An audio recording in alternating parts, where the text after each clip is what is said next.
Long ago, in the heart of a beautiful West African land, there stood a peaceful village called Umuoha.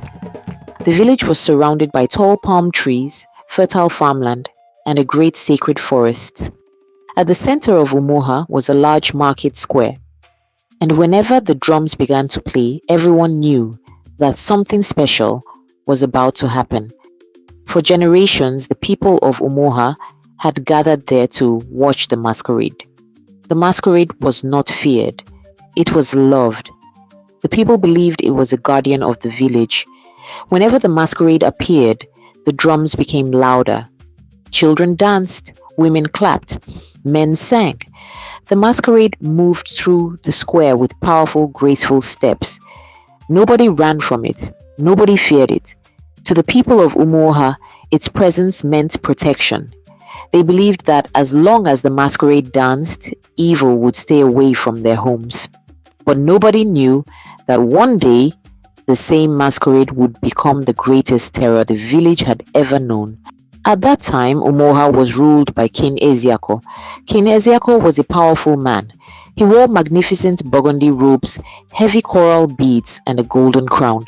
But wherever he went, warriors surrounded him.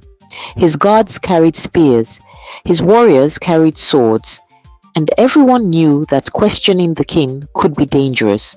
But there was a secret behind his throne, a secret that could destroy everything he had built.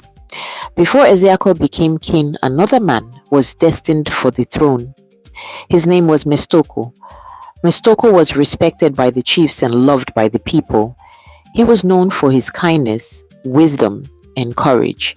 The elders believed he would become a great king, but Ezeako wanted the throne for himself, and his desire for power became stronger than his conscience. Ezeako knew that as long as Mestoko and his family lived, he could never take the throne. So he made a terrible decision. He ordered his warriors to wipe out Mestoko's entire family. Under the cover of darkness, they attacked. Mestoko and his family were murdered. By morning, there was no one left who could challenge Ezeako's claim, and Ezeako took the throne. He told the village that Mestoko's family had simply disappeared, but the truth was buried beneath the palace, and blood stained the crown he wore. Years passed, but secrets have a way of finding their way into the light. One of the chiefs, Chief Obina, discovered the truth. He found evidence that Ezeako had ordered Mestoko's family to be killed. Chief Obina was horrified. He knew the throne had been stolen, and he knew the people deserved to know. So he decided to confront the king. But Ezeako discovered that Chief Obina knew his secret. The chief was summoned to the palace. He entered the king's chambers alone. He never returned. The next morning, the village was told that Chief Obina had died suddenly, but everyone knew the truth.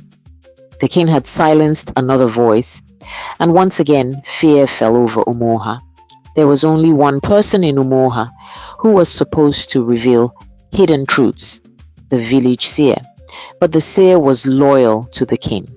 One evening, several frightened villagers gathered outside the seer's hut, begging him to explain why the masquerade had changed. The old seer sat silently before them. He knew the truth. He knew the king's secret, but he was too afraid to speak. Instead, he lowered his eyes and told the villagers, "Go home, ask no more questions." The villagers slowly left, and inside his hut, the old seer remained alone, knowing that his silence had allowed evil to grow. But the ancestors were not silent. They were waiting for someone brave enough to listen. Then came the night that changed everything. The villagers gathered in the market square as they always did. The drums began. The masquerade entered. But this time, it did not dance. It stood completely still. Then it slowly turned toward the palace. The drums stopped. Nobody understood what had happened.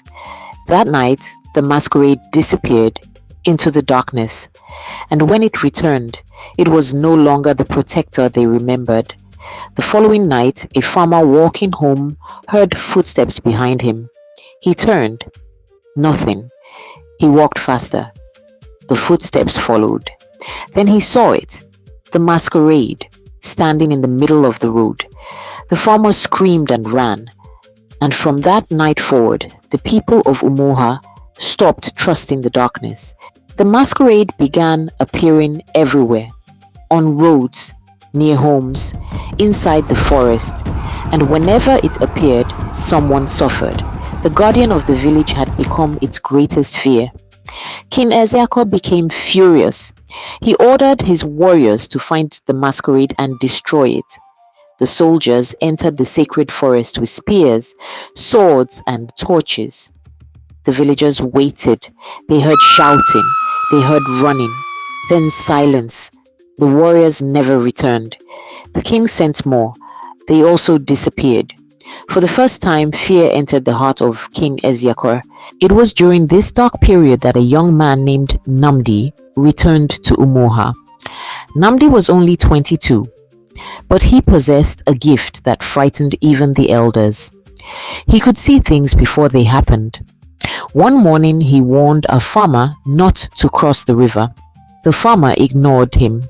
By afternoon, the river had flooded. Another day, Namdi predicted that a missing goat would return before sunset. It did. Soon, whispers spread throughout the village. A new seer had arrived. Eventually, word reached the palace. The king was told that a young seer had appeared. Ezeaco immediately ordered Namdi to be brought before him. Namdi entered the palace. The king stared at him. "You claim to see the future?" Namdi bowed. "I only see what I am shown." The king leaned forward. "Then tell me mine." Namdi closed his eyes. The palace became completely silent.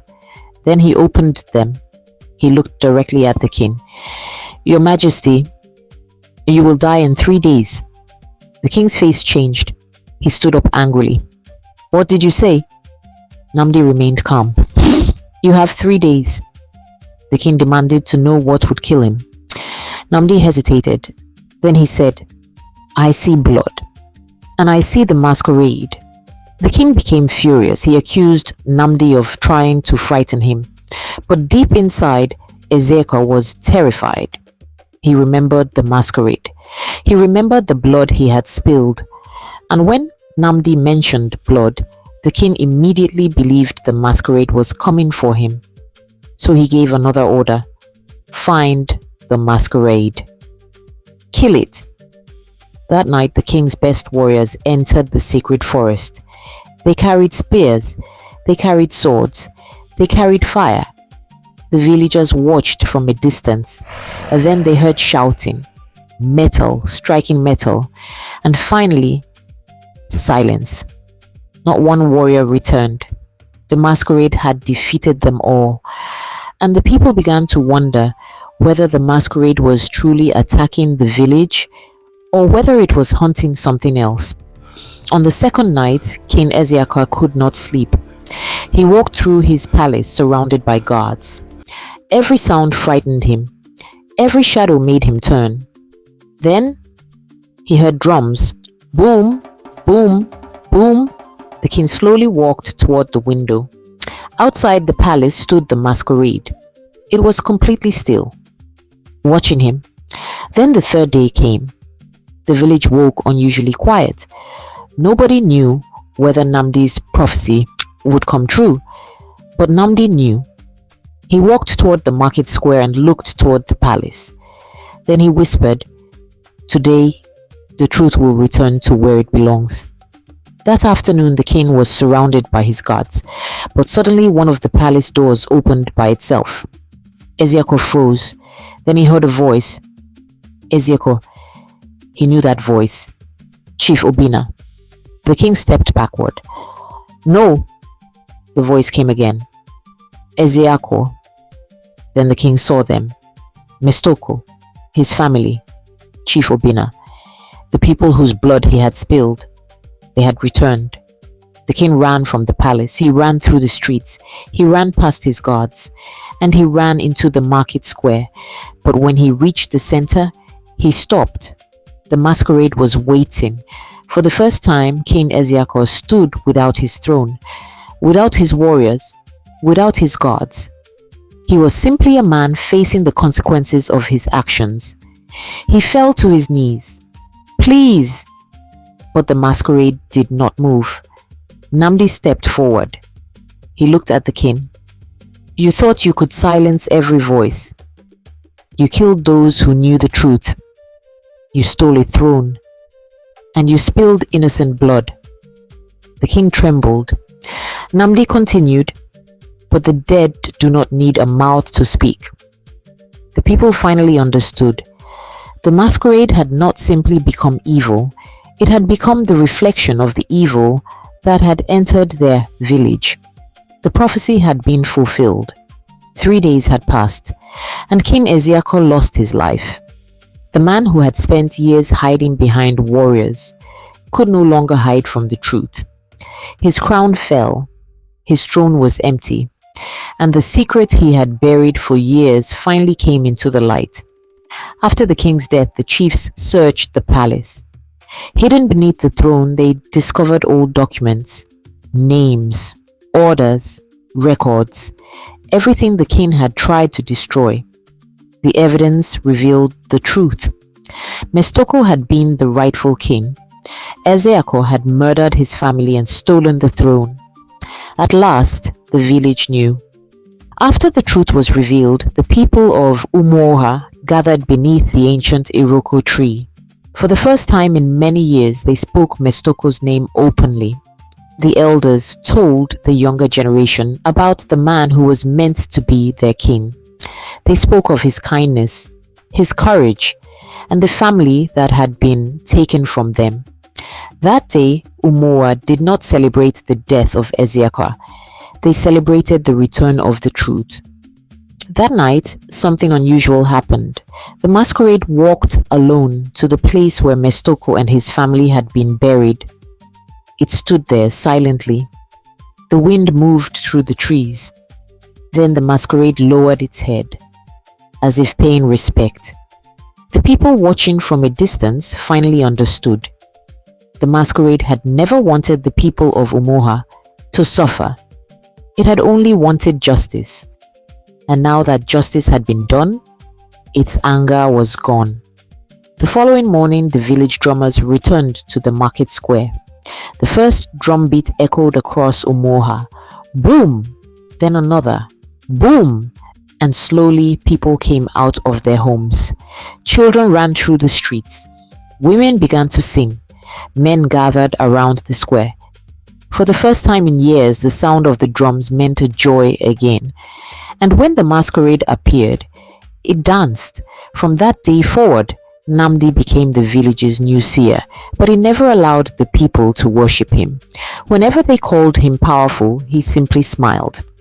"I did not defeat the king," he would say. "I only saw what was already coming." The people remembered his words, and they remembered the lesson the masquerade had taught them. Before the people returned completely to their old ways, Nnamdi gave them one final warning. He told them, "Do not think the masquerade saved us."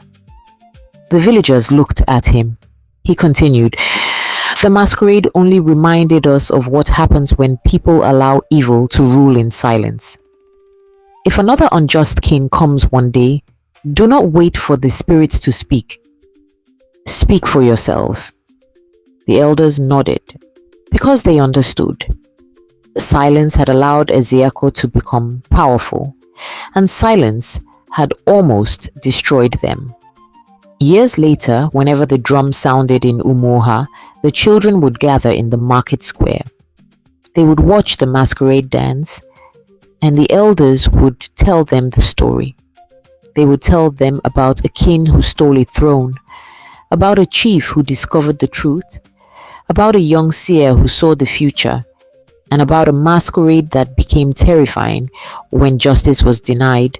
But most importantly, they would teach them that power without justice is dangerous.